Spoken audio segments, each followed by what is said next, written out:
For the backward neck bridge, just make sure that all the weight is on the back of your head. Don't have your shoulders or anything resting on the bench or whatever you're using. Keep those hips high, neck tight. For the front neck, it's the same as the back. Now you just want to concentrate on keeping all that weight on your forehead. And really try to just get your feet as far back as you can to make it a little bit more challenging. For the scarecrow scap bridge, you want to make sure that you keep your wrist directly above your elbows. Drive those elbows down through the bench or the boxes, whatever you're using to bridge on. Keep your hips high. Squeeze those shoulder blades together. Keep your body in a nice, straight, rigid line through your shoulders, hips, knees, and ankles. To end this series, you have 3 different movements you're going to do through your neck. First one is the head nods forward and backward as shown. Just over exaggerate nodding your head yes. Drive it as far forward and back as you can. Next one are head turns left and right. As seen in the video, just really try to look over your left and right shoulder as far as you can. And for the last one, the head tilts side to side, you're going to just try to tuck your ear to your shoulder as far to each side as you can.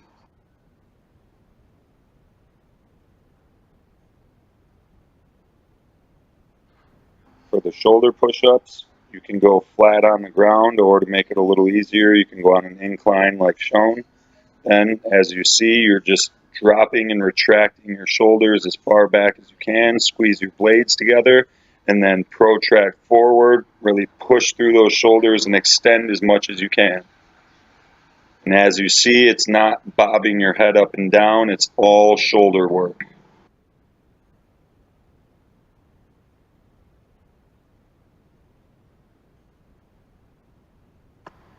For the shoulder dips, it's just like the push-ups. Concentrate on pulling yourself as far down as you can so those shoulders come up towards your ears, and then you're pushing all the way back down. Try to get yourself as high as you can through those shoulders.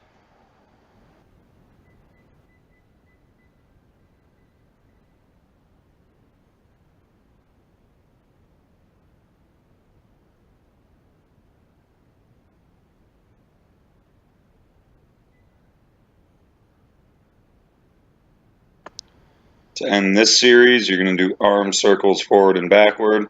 It's pretty self-explanatory. Again, just concentrate on over-exaggerating the movement. Try to open up those hands and shoulders as far as you can. And that's it.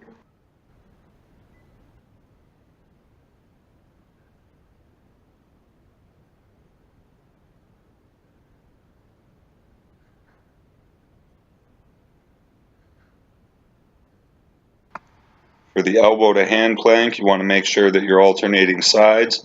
To do that, just concentrate on whatever hand is the last one down will be the first one up.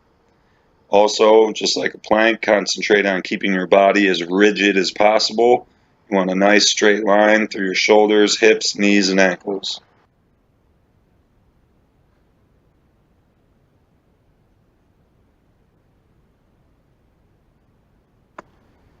For the star side plank, you want to make sure that you're alternating sides. Begin every rep with a push-up. All right, when you turn up to the side, concentrate on reaching for the ceiling. Keep your chest opened up to the wall to the side of you. Keep everything nice and tight through your midsection.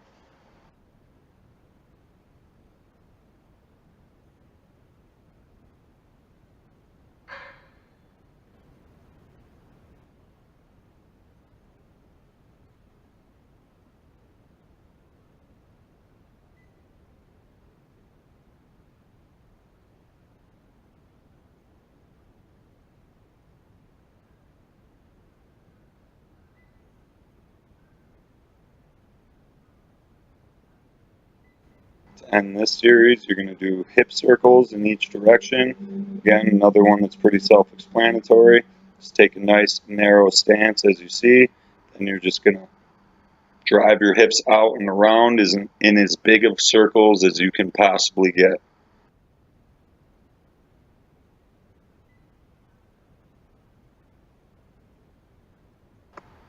The glute ham bridge is just like the glute ham raise, except instead of coming up and down, you're just going to bridge up and stay there. Emphasis being squeezing your glutes to drive your hips as high to the ceiling as you can. Make sure you're driving through your heels, keep your toes off the ground. For the single leg shallow squat, you're going to use something that's about 6 to 8 inches, no more than that, off of the ground. All right, and then as you see, whatever leg is on the box, you're going to just drop down until that off leg, the heel touches the ground.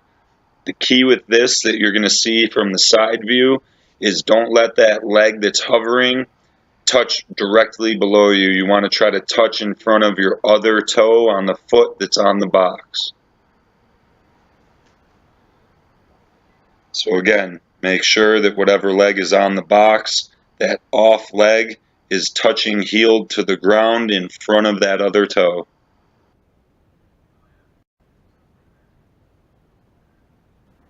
To end this series, you're going to end with knee circles. Again, you want to do exactly as you see in the video. Get a real narrow stance, so feet together, and then put as much movement through your knees as you can to where you're circling as far out and around as possible.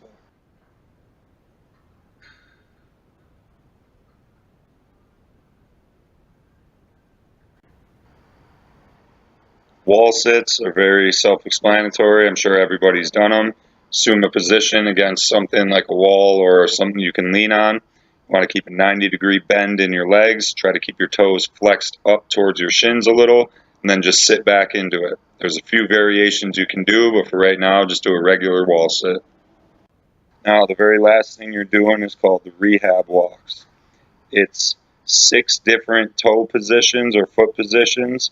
The whole purpose of all of these different toe positions is to help strengthen your ankles, your shins, your knees, all the way up into your hips. It'll get all those little supporting muscles stronger so you won't get stuff like runner's knee, shin splints, ankle or hip pains. So as shown, go through all these toe walks. Okay, you're going to walk forward and backward. This video ending this is just showing you how you should do it. Make sure every step you take, you extend fully through your knee. Don't walk with bent knees. You want to make sure that every muscle you're using is getting flexed through with a good range of motion.